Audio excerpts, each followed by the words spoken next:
The deadly shooting happened this morning right here along Cermak near State after loved ones of the victim say she had just dropped her son at school. Sources close to the investigation say a woman is in custody after allegedly pulling the trigger.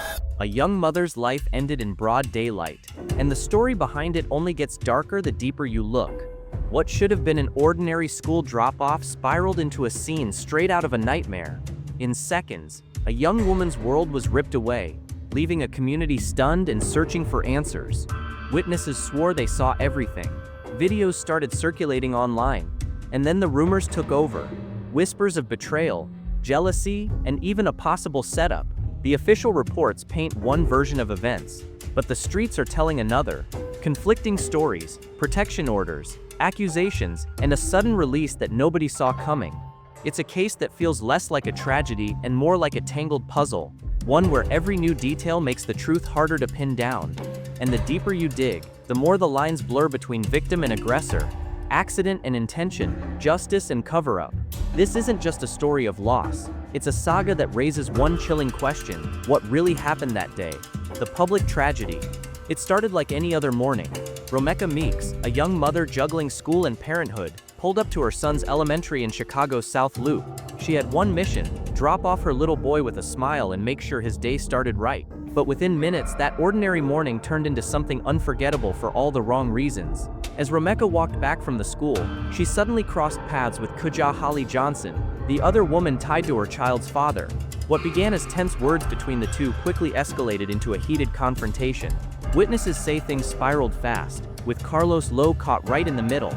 Some accounts even claim he had Romecha in a headlock during the chaos. And then in broad daylight, in front of children, parents and neighbors, shots rang out. Holly was the one holding the weapon. A single pull of the trigger turned a shouting match into tragedy. Romecha collapsed on the pavement, her life cut short before help could reach her. The scene was pure heartbreak. Parents rushed to shield their kids from the horror. Bystanders screamed in disbelief. And within minutes, the area was swarming with police and first responders. But for Romecha, it was already too late. A vibrant young mother was gone, and a community was left shaken by what they had just witnessed. Early rumors and accusations. Almost as soon as the news broke, the whispers started. On the streets and across social media, people began asking the same unsettling question: was this really just a fight gone wrong, or had it been planned from the start? Fingers quickly pointed at Carlos Lowe, Romecha's child's father and the man caught in the middle of the chaos. Some claimed his behavior toward Romecha in the past was already a red flag, with reports surfacing that she had filed a restraining order against him after incidents of aggression. That single detail added fuel to the fire, making many wonder if his role in the tragedy was bigger than it seemed. The timing, the location, and the way everything unfolded felt too precise for some observers to believe it was spontaneous. The whispers grew louder, accusing Lowe of possibly orchestrating the entire confrontation, using Holly as the one to carry it out while he stood by. To the community, it didn't feel like coincidence. It felt calculated. And the suspicion that this wasn't just an argument but a setup began to take hold, spreading fast and leaving everyone questioning what really went down that morning. The self-defense twist.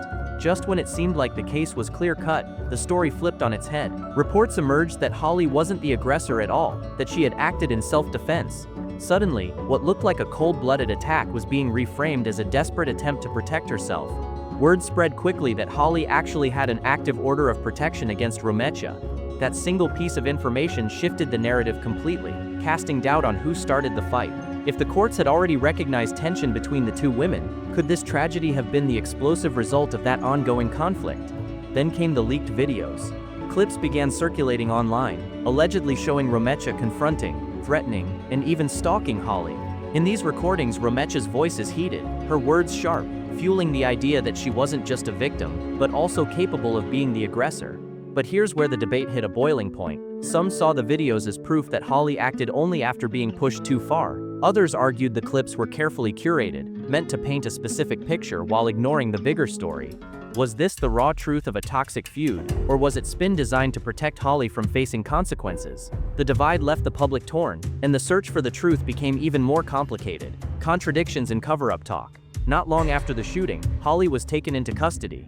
For a brief moment, it looked like the justice system was moving swiftly, but within days the case was suddenly marked closed, and Holly walked free without a single charge. That decision sent shockwaves through the community. How could someone fire a gun in broad daylight, with witnesses present and a victim lying dead, and still be released just like that? To many, it felt less like justice, and more like something being swept under the rug. Eyewitnesses only made the outrage louder. Some claimed they saw Holly stash the gun in her car immediately after the shooting, as if trying to hide the weapon.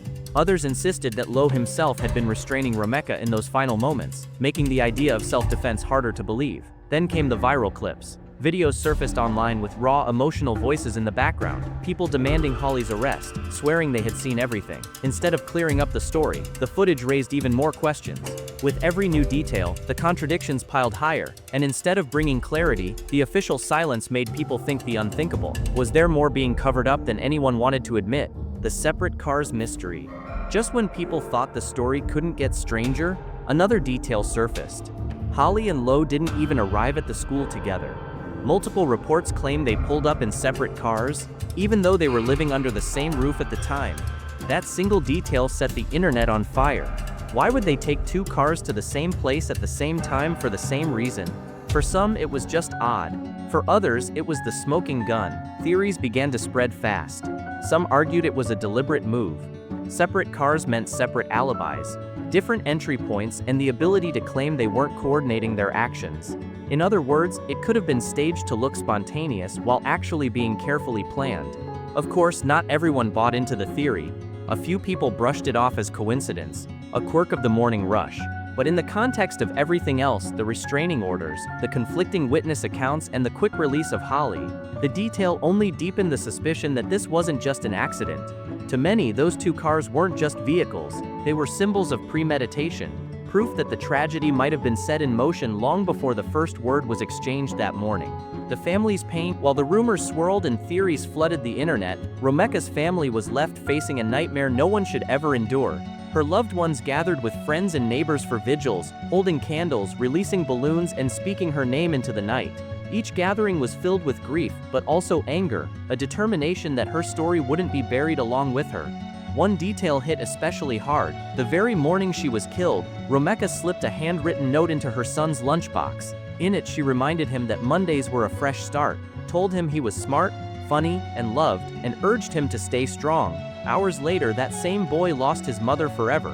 When the note was shared online, it went viral, leaving thousands heartbroken over the cruel irony of her final words.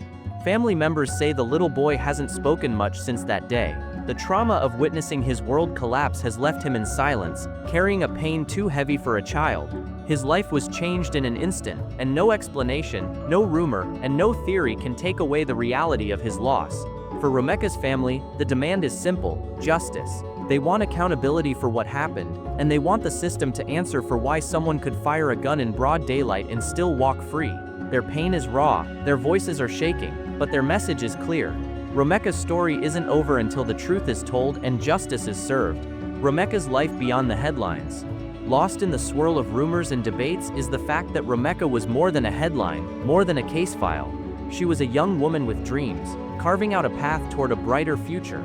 She had been training to become a nurse, dedicating long hours to building a career where she could care for others and provide stability for her family. At home, she was known first and foremost as a devoted mother. Friends say she lit up whenever she talked about her son, pouring all of her energy into giving him a better life. Neighbors and relatives describe her as strong, kind, and deeply respected in her community, a woman people could lean on when they needed support. It's easy for stories like this to become defined only by violence and controversy.